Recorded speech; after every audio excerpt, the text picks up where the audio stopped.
Friends, Frenkel का spelling तो बहुत ईजी है, FRENKEL, और फ्रेंकल डिफेक्ट में आपने पढ़ ही लिया होगा मैंने क्या लिखा है। This type of defect arises when an ion is missing from its lattice site and occupies an interstitial position. In this type of examples, cation are usually smaller in size than anions, and the cation is responsible to occupy the interstitial sites. The interstitial sites may be voids under measurements.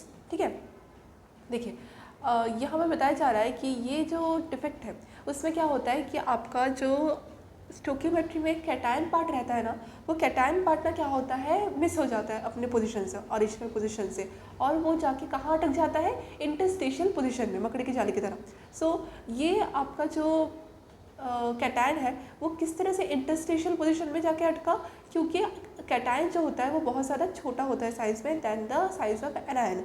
Anion में तो अटक सकता था, है ना, interstitial sides में, पर anions क्या होते हैं इंटरस्टिशियल साइड्स में एनायंस भी होते हैं, पर वो बहुत ज़्यादा रेयर केसेस में होते हैं। ठीक है, मतलब ज़्यादातर हम जब फ्रेंकल डिफेक्ट की बात करते हैं तब आपकी जो कैटायन पार्ट होती है, कैटायन एटम होती है, आयन होती है, वो क्या होती है, ज़्यादातर आपका इंटरस्टिशियल साइड्स में मौजूद होती है। ठीक है, और अपने ओरिजिनल साइड को वो क्या करती है, एम्प्टी कर देते हैं, मतलब वैकेंट स्पेस दिखता है हमको फ्रेंकल डिफेक्ट में। ठीक है, हमको शॉर्ट की में भी वैकेंट स्पेस दिख रहा था, पर शॉर्ट की में इक्वल अमाउंट ऑफ एनायन और equal amount of cation miss हो रहे थे, मतलब पॉजिटिव चार्ज और नेगेटिव चार्ज इक्वल अमाउंट में मिस हो रहे थे। पर यहाँ पर आपका सिर्फ कैटायन जा रहा है, जा नहीं रहा, गायब नहीं हो रहा, यहाँ पर आपका ओरिजिनल साइड्स में से हटके एक दूसरी जगह पे जाके बैठ जा रहा है। ठीक है, यही आपका फ्रेंकल डिफेक्ट का मीनिंग है, एक्चुअल मीनिंग है।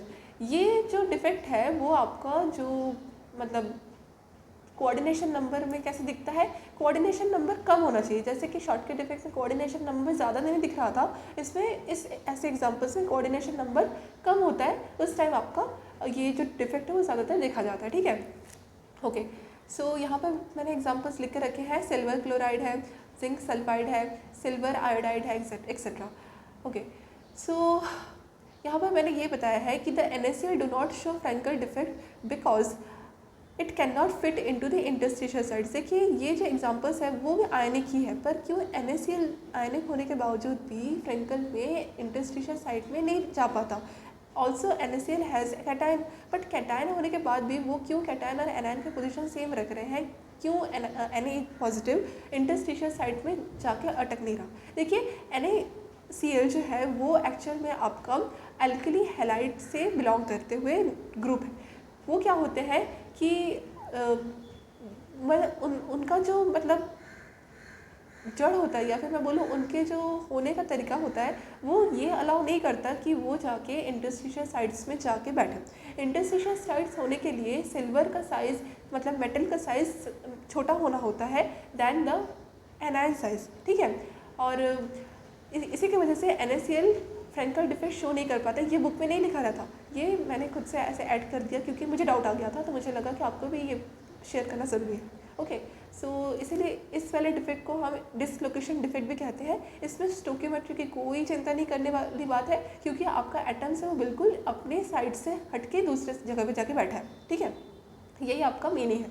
ओके, सो आई होप आपको समझ में आ गया कि what is the meaning of Frenkel defect. Frenkel defect is just known as dislocation defect where a part of cation is just drop out in a interstitial site. ठीक है, okay, so यहाँ पर ओरिजिनल स्टोकियोमेट्री को बिल्कुल disturb नहीं कर रहा। हाँ, हमें जो शॉर्ट की डिफेक्ट था उसमें देखने को मिल रहा था कि जो आपका ओरिजिनल स्टोकियोमेट्री है वो डिस्टर्ब हो रहा है, पर यहाँ पर ओरिजिनल स्टोकियोमेट्री डिस्टर्ब होता हुआ नहीं दिखाया जा रहा है। भले इसमें आपके इंटरस्टिशियल साइड्स में आपके जो है एटम्स बहुत जा रहे हैं, तो भी हमें जो ओरिजिनल स्टोकियोमेट्री है उसमें ज़्यादा मतलब झंझट नहीं देखना है। अच्छा, अब यहाँ पर हमको देखना है कि हाउ इट्स डेंसिटी इफेक्टेड। देखिए यहाँ पर आपका जो मास है वो किसी भी तरीके से क्या नहीं हो रहा है, चेंज नहीं हो रहा है। क्यों? क्योंकि आपका जो एटम है वो तो गायब नहीं हो रहा, वो जस्ट अपने पोजीशन को छोड़ के दूसरे पोजीशन पे जाके बैठ जा रहा है। तो हमें ये पता होना चाहिए कि जब आपका मास चेंज नहीं हो रहा है तो डेंसिटी भी ऑटोमेटिकली अनचेंज ही रहेगी। तो इसीलिए आपका यहाँ डेंसिटी क्या रहता है, अनचेंज रहता है। ठीक है, और where the volume is constant by itself. ठीक है, ओके, सो यहाँ पर आपको मैं डायग्राम शो करके दिखाना चाहती हूँ कि how it's diagram look like. So यहाँ पर आपका ये परफेक्ट क्रिस्टल का जो मैंने स्ट्रक्चर आपको दिखाया था इन शॉर्ट के डिफेक्ट में वो वही है। और अगेन डिफेक्टेड क्रिस्टल में आपका क्या होता है आपका कैटायन से एक आयन मूव करके चला जाता है इंटरस्टिशियल साइड में। ये इनको इंटरस्टिशियल साइड्स बोलते हैं, ठीक है। और ये इंटरस्टिशियल साइड्स हो सकते हैं ऑक्टाहेड्रल वॉइड, टेट्राहेड्रल वॉइड्स की जगह, है ना, क्योंकि ये जगह आपको ये शो कर रहे हैं कि यहाँ पर आपका जो कैटायन है वो बहुत छोटा है और छोटे होने की वजह से यहाँ पर ये पार्ट अटक रहे हैं। क्योंकि आपको पता होना चाहिए कि एटम्स के बीच के जो साइड्स होंगे वो वॉइड्स की तरह काम करेंगे और वॉइड्स का जो मतलब रेडाई रहता है वो छोटा रहता है than the radii of the atom. So यहाँ पर आपको फिट होने के लिए छोटा एटम की ज़रूरत है, इसीलिए आपका जो इंटरस्टिशियल साइड्स का जो मेजरमेंट रहता है उसके अकॉर्डिंग फिट होने के लिए कैटायन ही पॉसिबल है। आई होप आपको क्लियर हो रहा होगा। कब एनायन पॉसिबल होता है ये भी हम देखेंगे, जब आपका जो है वॉइड्स है उसका जब रेडाई बढ़ जाता है, ठीक है। एज द अरेंजमेंट इज़ मतलब from the formation the arrangement should be another type. यहाँ पर आपका अरेंजमेंट कैसा है, तो नॉर्मल हम वर्ड्स एक सॉलिड की तरह बनाते हैं, है ना, 3 डायमेंशन वैसे ही है, ठीक है। हर एग्जाम्पल में 3 डायमेंशन की बात हो रही है, ऐसा नहीं है कि पॉइंट डिफेक्ट है 0 डायमेंशन, यहाँ पर 3 डायमेंशन की बात नहीं हो रही है। देखिए हर क्रिस्टल 3 डायमेंशन का ही पॉसिबल है और ये 3 डायमेंशन में ही हो रहा है। 3 डायमेंशन में एक एटम में आपको डिफेक्ट देखने को मिल रहा है, so it is known as point defect. I hope आपको क्लियर हो गया। ओके, सो आपका एक सिमिलरिटी है कि जब सिल्वर ब्रोमाइड एग्जाम्पल आता है ना, जब सिल्वर ब्रोमाइड एग्जाम्पल आता है तब क्या होता है कि सिल्वर ब्रोमाइड एक ऐसा एग्जाम्पल है जो कि मतलब अवेलेबल है for to show both Frenkel and Schottky defect, ठीक है। देखिए किसी कंडीशन में हो सकता है कि सिल्वर ब्रोमाइड में फ्रैंकल डिफेक्ट दिखे। देखिए एक कंडीशन में आपको कोई एक ही डिफेक्ट देखने को मिलेगा, ऐसा नहीं है कि एक एग्जाम्पल में आपको 2 डिफेक्ट देखने को मिल जाए। देखिए एक डिफेक्ट में एक एग्जाम्पल में आपको किसी एक डिफेक्ट देखने को मिल सकता है according to its condition change value, ठीक है। हो सकता है कि किसी भी कंडीशन में आपका जो है मतलब फ्रैंकल डिफेक्ट में क्या होता है कि इंटरस्टिशियल साइड में कभी कभी आपका एजी है वो बैठ जाए, ठीक है। या फिर हम शॉर्ट के डिफेक्ट में कभी देख सकते हैं कि A G B R equal size के हो जाए। So there are 2 types of conditions we can easily assume for the silver bromide example, ठीक है। आई होप आपको क्लियर हो गया। अब हम देखते हैं नेक्स्ट क्या है। सो नेक्स्ट क्या है, नेक्स्ट है नॉन आयनिक एग्जाम्पल। देखिए हमने आयनिक का रेट कर लिया, आयनिक का कितना टाइप्स होता है, शॉर्ट की और फ्रैंकल, पर हमको स्टोकियोमेट्री में एक और तरीके के टाइप देखने को मिलता है which is non ionic part of crystal, ठीक है। देखिए नॉन आयनिक में भी आपके 2 टाइप्स के मेजर डिफेक्ट पाए जाते हैं, जैसे कि हमने शॉर्ट की और फ्रैंकल पढ़ा था। इसमें आपका वैकेंसी और इंटरस्टिशियल डिफेक्ट होता है।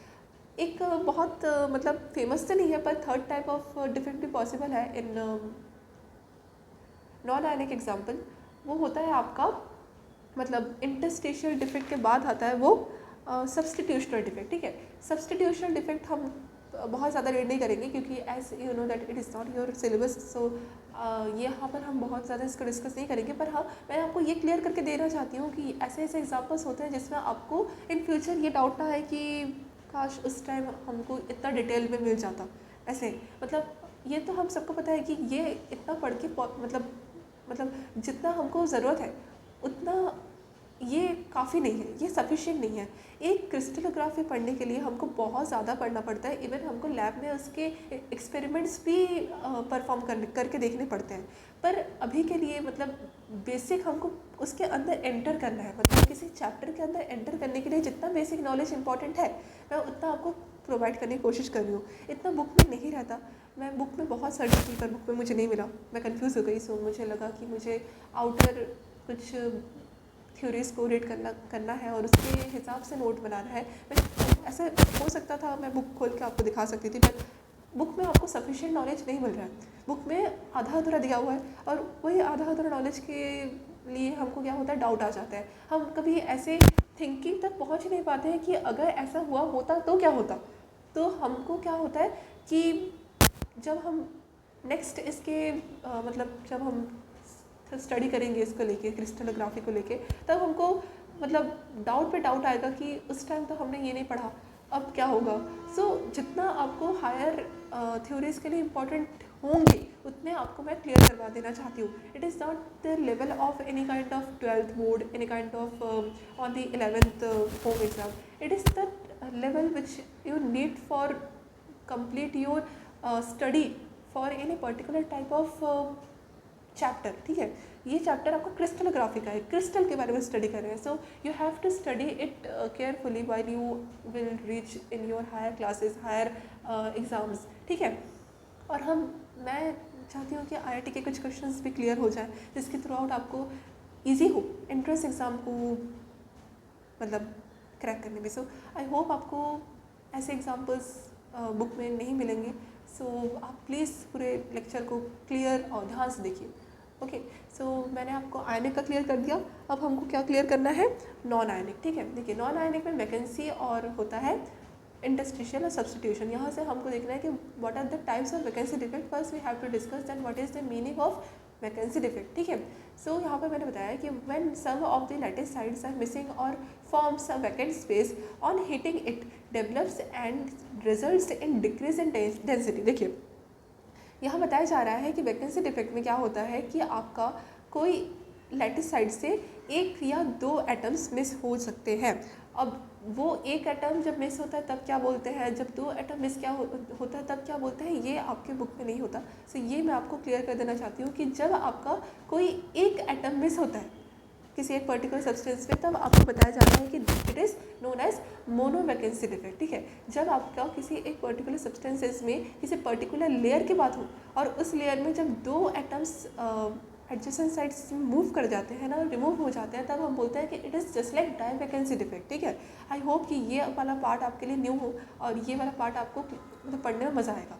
ठीक है, सो यहाँ पर दो टाइप्स के डिफेक्ट इन फर्दर हम वैकेंसी डिफेक्ट में देखते हैं. सो वैकेंसी डिफेक्ट का मतलब क्या था कि एक एटम या एक आयन या दो एटम मिस हो सकते हैं लैटिस साइड से और वो दो एटम या एक एटम कंसिडर करते हैं कि वो मोनो वैकेंसी है या डाई वैकेंसी है. इसके अकॉर्डिंग न्यूमेरिकल्स आते हैं. सो न्यूमेरिकल्स को आज की क्लास में हम डिस्कस नहीं कर रहे हैं. सिर्फ मैं आपको ये बताना चाहती हूँ कि आपका जो मतलब वैकेंसी डिफेक्ट है वो क्यों होता है.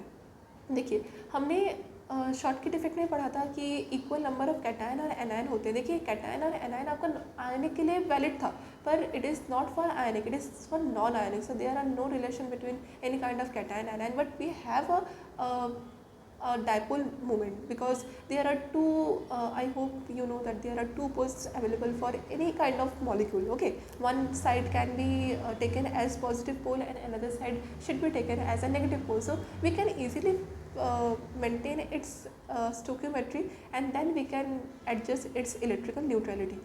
So इसके अकॉर्डिंग आपका जो है मोनो वैकेंसी और डाई वैकेंसी आता है. ठीक है, क्योंकि हमें ये जो आयनिक होता है उसमें तो बहुत इजीली पता चल जाता है कि आपका एक कैटायन हटेगा या दो कैटायन हटेगा तो बहुत इजीली दो ही आपके एनायन हटेंगे क्योंकि they are just equal measurements, equal bonding दे है.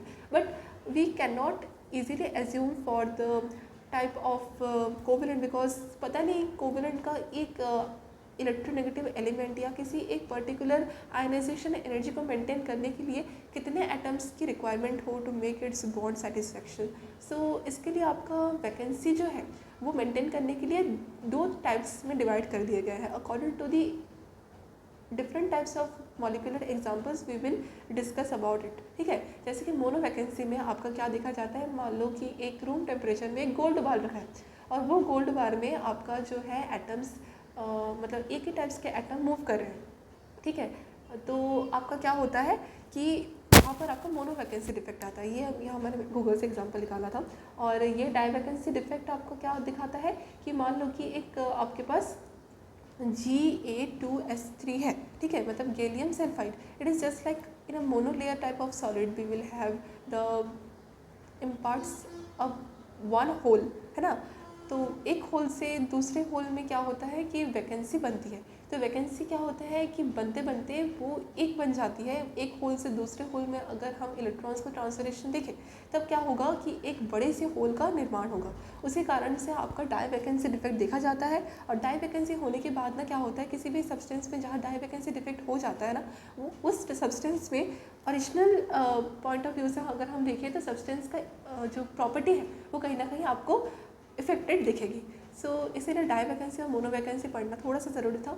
और आई होप आपको क्लियर हो गया है what is the meaning of vacancy defect and di vacancy and mono vacancy further in its type. ठीक है, सो आई होप आपको क्लियर हो गया।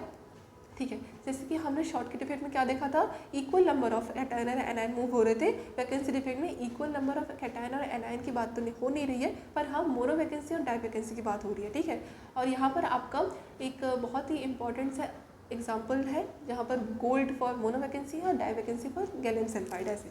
ठीक है, ओके, सो आई होप आपको क्लियर हो गया है। अब हमको देखना है कि वैकेंसी डिफेक्ट दिखता कैसा है। ठीक है, देखिए वैकेंसी डिफेक्ट आपको ऐसे दिखेगा, हाँ आपको दिखेगा कुछ आपको शॉर्ट के डिफेक्ट जैसा, but it is not Schottky defect, it is stoichiometric defect we know, but it is just like this. यहाँ पर आपको ये पता नहीं चल रहा है कि कौन सा पॉजिटिव है कौन सा नेगेटिव है। It may be two positive, it may be two negative, so it is not requires that only one type of positive and one type of negative should be removed. It can be divacant and monovacant by its nature. Okay, I hope आपको clear हो गया vacancy defect. अब हमको पढ़ना है कि what is the meaning of interstitial defect which is the second type of the non ionic solid type. ठीक है, देखिए बताया जा रहा है when some constituent particles are present in the interstitial sites, the crystal is said to have interstitial defect in which mass increases, so density will automatically increases, but volume remains same. ठीक है, देखिए I hope मैंने यहाँ पर आपको volume के बारे में बता दिया था।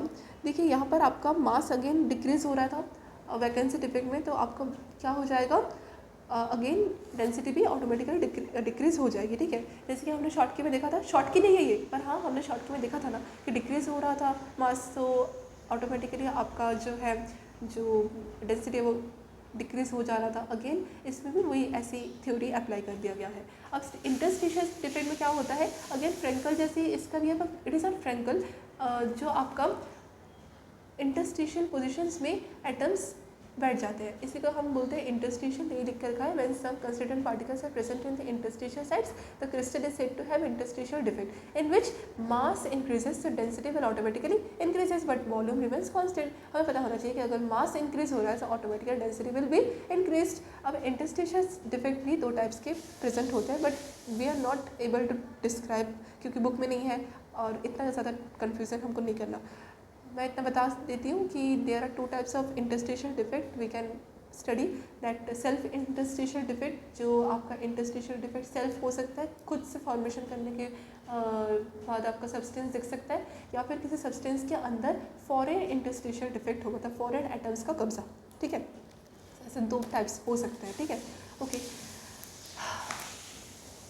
हाँ थर्ड है आपका सब्सटीट्यूशन डिफेक्ट, जो मैंने आपको बता दिया था कि सब्सटीट्यूशन डिफेक्ट भी आपका होता है नॉन आयनिक में। और इसमें क्या होता है कि exchanging of atoms with foreign atoms, मतलब आपका सब्सटीट्यूशन डिफेक्ट में एक लैटिस साइड में एक्सचेंज हो जाते हैं, और एक्सचेंज होने के बाद आपके फॉरेन एटम्स का वही वैकेंसी को चेक करके हमको क्या करना पड़ता है, एक सब्सटीट्यूशन डिफेक्ट देखा जाता है, ये देखा जाता है। अब एग्जाम्पल्स आप हम बाद में पढ़ेंगे, अगर हमको मिले तो मैं पढ़ा दूँगी। ओके, एक मैं आपको न्यूमेरिकल करवाना चाहती हूँ। न्यूमेरिकल बहुत ज़्यादा मतलब कठिन नहीं है, ये दिखता थोड़ा सा हार्ड है पर बिल्कुल हार्ड नहीं है। ठीक है, ये all India pre medical test में आ चुका है, सो मुझे लगा ये इंपॉर्टेंट है। सो यहाँ पर देखते हैं क्वेश्चन का मतलब क्या होता है। क्वेश्चन में दिया हुआ है, if NaCl is doped with 10⁻³ मोल% strontium chloride then the concentration of cation vacancies will be. देखिए ये आपका क्या है, एक परफेक्ट क्रिस्टल है NaCl को। ठीक है, अगेन NaCl को मैंने क्या किया है, स्ट्रोंशियम के साथ डॉप किया है। क्या किया है, डॉप किया है। ठीक है, डॉप के बारे में हम पढ़ेंगे, what is the meaning of doping. देखिए डॉपिंग में क्या होता है कि आपका जो मतलब पार्टिकल्स रहता है उसको बैलेंस करने के लिए एक another foreign type of atom को इंक्लूड करवाना पड़ता है। ठीक है, सो इसी को हम डॉपिंग बोलते हैं, और डॉपिंग को हम इन डिटेल में पढ़ेंगे कि किस तरह से डॉपिंग का मतलब जो है थ्योरी प्रेजेंट हो। बाकी हमको ये पता होना चाहिए कि it is clear that divalent strontium creates Na positive cation vacant space to maintain its electrical neutrality. देखिए यहाँ पर आपको एक strontium, we know that the strontium is a divalent electron, so atom, so we should maintain its electrical neutrality to maintain its crystal theory। And again एक strontium chloride, एक strontium को अगर हमने क्या किया, एक क्रिस्टल लैटिस पे एक वैकेंट स्पेस में कैटायन के पोजीशन में अगर इंक्लूड करने की कोशिश किया, तो फर्स्ट ऑफ ऑल Na+ ने अपना जगह छोड़ दिया स्ट्रोंशियम को घुसाने के लिए, अगेन एक और Na+ को इलेक्ट्रिकल न्यूट्रलिटी को मेंटेन करने के लिए हटना पड़ा। मतलब पूरे टॉपिंग को देखने के बाद हमको ये पता चला कि एक वैकेंट स्पेस मतलब होता है कैटायन की तरफ से जब हमारा टॉपिंग होता है। अब उसका कंसंट्रेशन पूछा गया है, तो कंसंट्रेशन को कैसे फाइंड करते हैं, बहुत ईजी है। देखिए 1 mole of NaCl doped with 10⁻⁻5 mole strontium chloride. देखिए वहाँ पर 10⁻³ था, है ना, 10⁻³ था, मतलब 10⁻³ मतलब ये बताया जा रहा है कि 10⁻³ क्योंकि परसेंटेज का मतलब क्या होता है, 100 से डिवाइड करना। सो यहाँ पर 10⁻³ 100 का ऊपर का अगर जाएगा तो 10⁻² हो जाएगा। Again 10⁻³ plus -2 is equals to 10⁻⁵। So which means 1 mole is equals to कितने एटम्स होते हैं, अवोगाड्रो नंबर के अकॉर्डिंग इतने। अब हमको इसको एटम्स में कन्वर्ट करके इसका कंसंट्रेशन दिखाना है। So 1 mole of sodium chloride basically top with 6.022 into 10⁻23 into 10⁻⁻6 atoms of strontium. So यहाँ पर मैंने बताया है 6.022 इंटू 10⁻18 एटम्स हो जाएंगे। As you know that the 10 base is same, so we can easily calculate by its exponential formula by 23 - 5 is equals to 18। So which means after doping the concentration of atoms is the process of cationic vacant space concentration. So the answer will be for sodium empty space, which is actually the NaCl has the defect but after forming a crystal said not a molecule। ठीक है, मतलब यहाँ पर आपका जब defect हो जाता है तब आपका क्या हो जाता है, NaCl क्रिस्टल की तरह काम करते हैं। ये मैंने आपको कुछ देर पहले बताया था। ठीक है, आई होप आपको क्लियर हो गया है कि जो 6.022 इंटू 10⁻18 एटम्स है वो सोडियम का खाली स्पेस का ही कंसंट्रेशन बताया जा रहा है। यही पूछा गया था क्वेश्चन में। ओके, मैं आपको एक चीज़ क्लियर कर देना चाहती हूँ कि जो NaCl है वो face centred cubic unit cell से बिलोंग करता है। Face centred unit cell belong करता है, मैंने आपको एक लेक्चर बताया था। सो NaCl का जब हम वॉइड देखेंगे ना, NaCl का जब हम वॉइड देखेंगे तब NaCl में हमको 2 टाइप्स के वर्ड पॉसिबल देखने को मिलेंगे, एक टेट्राहेड्रल वर्ड, एक ऑक्टाहेड्रल वर्ड। टेट्राहेड्रल वर्ड में जब NaCl का हम फॉर्मेशन देखेंगे तब उसके अंदर 8 टेट्राहेड्रल वर्ड होंगे। As we know that the NaCl is considered as to be of a face centered cubic unit, that is, so there are 4 atoms per unit cell of face centered. So if 4 atoms are possible in the NaCl, so we will easily find out the tetrahedral word. So tetrahedral word is nothing but the 2 into number of atoms per unit cell, where we having the number of atoms is equals to 4, so 4 into 2 is equals to 8. Tetrahedral word is possible in the NaCl structure. Again for the octahedral word, which is nothing but the same number of atoms per unit cell, which is equals to n. So we are having the octahedral words of NaCl, sodium chloride, is equals to 4. ये clear करना ज़रूरी था क्योंकि आपको उसमें doubt हो सकता है कि जो वैकेंट स्पेस है वो वॉइड है या ओरिजिनल साइट है। देखिए जो वैकेंट स्पेस है वो स्ट्रोंशियम ने किया है डॉपिंग करने के बाद, और वो वॉइड नहीं है। वॉइड कैसे होता है, टेट्राहेड्रल वर्ड और ऑक्टाहेड्रल वर्ड भी possible for the NaCl structure. ठीक है।